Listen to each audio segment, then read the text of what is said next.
兄弟，你是不是也认为饵抛得越远越容易钓到鱼？是不是认为饵的泳姿越夸张效果越好？错了，全错了。如果你是这样想的，那你玩路亚就是在瞎碰运气，那是很难钓到鱼的。本期视频从饵重和泳姿这两大因素深度分析，耐心看完会颠覆你的认知，让你从此和想当然说再见。新手刚接触路亚都会想当然的认为饵抛得越远，搜索范围越广，就越容易钓到鱼。你也是这样想的，对吧？像铅头钩和亮片，饵越重，下沉的速度也就越快。两个克重在受限速度一样的情况下，重饵会向下偏移。2.5克想要稳定在一个水层里面，就需要更快的控饵速度。2克的饵想要搜索稳定的水层，就和自然界中的河虾游速大概是一样的。如果饵重大于2克，那饵在水中的速度就会超过虾子的游速，对于鱼类来说，捕食信心就会低得多了。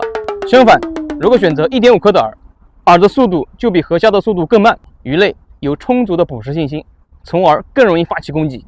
在同一个标点搜索相同的水层，如果别人连杆你没有口，大概率是你用了更重的饵的速度超过了正常猎物的游速。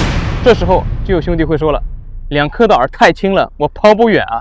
像白天的路亚鱼种大多以小虾和昆虫作为主要的捕食对象，离岸边大多不会超过15米。在装备搭配合理的情况下，1.5克的饵抛投距离大概是21米，已经完全可以覆盖鱼的捕食位置。如果你为了抛得更远，选择了更重的饵，就需要更快的控饵速度，结果就是鱼的捕食信心不足，而增加的范围大多也是无效搜索。这时候又有兄弟会说了，既然饵越小下沉速度越慢，那我换1克的饵是不是效果会更好呢？冬天的时候鱼的活性非常低，确实会用到1克的饵，但大部分情况下1.5克的饵在水中控饵的速度对于鱼类来说已经有足够的捕食信心。如果为了追求更缓慢的速度而大幅牺牲抛投距离是没有意义的。饵重的选择一定不是盲目为了抛投距离而选择更重的饵，也不用为了极度慢搜而选择更轻的饵，而是在给鱼类提供足够捕食信心的前提下，尽可能的扩大搜索范围。在实际做钓过程中，如果2克的饵偶尔给口，换上1.5克，咬口就会明显变得更多。不信的话可以自己尝试验证一下。另外，并不是所有场合都适合小克重的饵，比如在水流里面做钓桂鱼，由于水流冲刷，如果饵太轻是到不了底的，就算能搜到鱼的嘴边，饵不能在结构区停留，也会让鱼丧失捕食时机。这样的情况，用更重的饵在结构位置停留，给桂鱼创造足够的捕食时间，就能获得更多咬口。关于饵重的选择，总结下来就一句话，在没有水流的情况下，1.5克控饵的速度不仅可以给予足够的捕食信心，同时可以满足合理的抛投距离，是最理想的选择。流水做钓时要根据实际情况，确保饵能在结构区停留的前提下，选择相对下沉速度更缓慢的克重。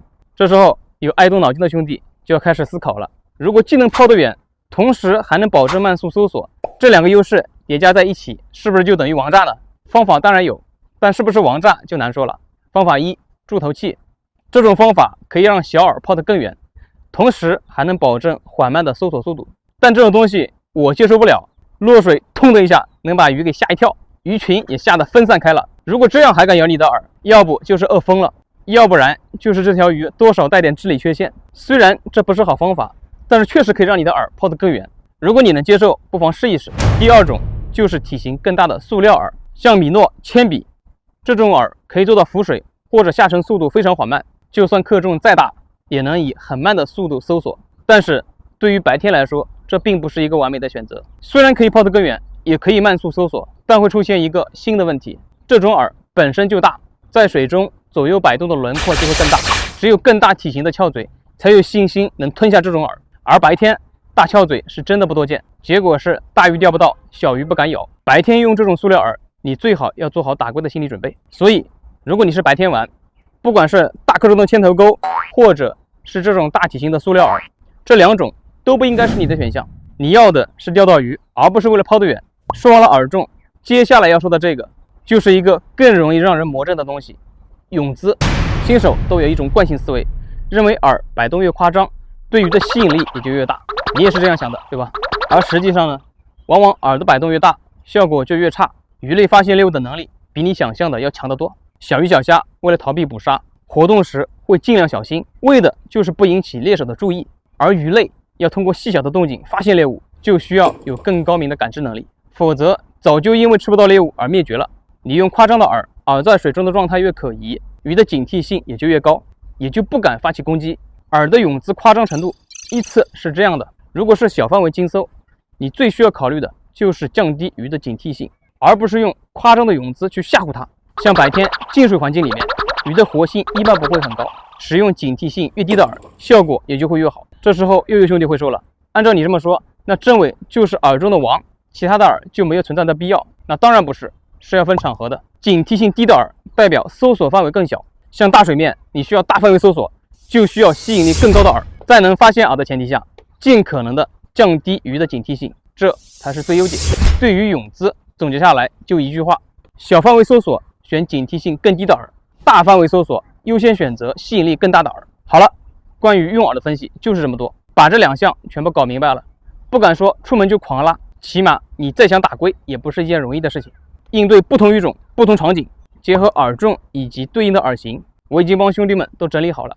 关注我，然后私信饵重和泳姿，我把这个文档发给你，赶紧把视频收藏起来，对照导图多刷几遍，等到了不同标点，你自然能科学的选择最有针对性的饵。兄弟，你身边是不是有钓友也认为饵抛得越远就越容易钓到鱼？把这个视频分享给他，叫他不要再闭门造车了。如果兄弟们有其他需要补充的，或者有不同意见，欢迎评论区讨论。接下来会依次分享控水层和控饵手法。鱼对不同猎物的捕食策略是不一样的，所以我们的饵除了云收，可以有更科学的操控手法来匹配鱼的咬口。点个关注，不要错过。如果觉得这期视频对你有用，打心底认可我的观点，请点击推荐，这样能让平台将这期内容推送给更多需要的钓友。感谢兄弟们点赞投币，投币越多更新越快。我是老鸟，下期见，拜拜。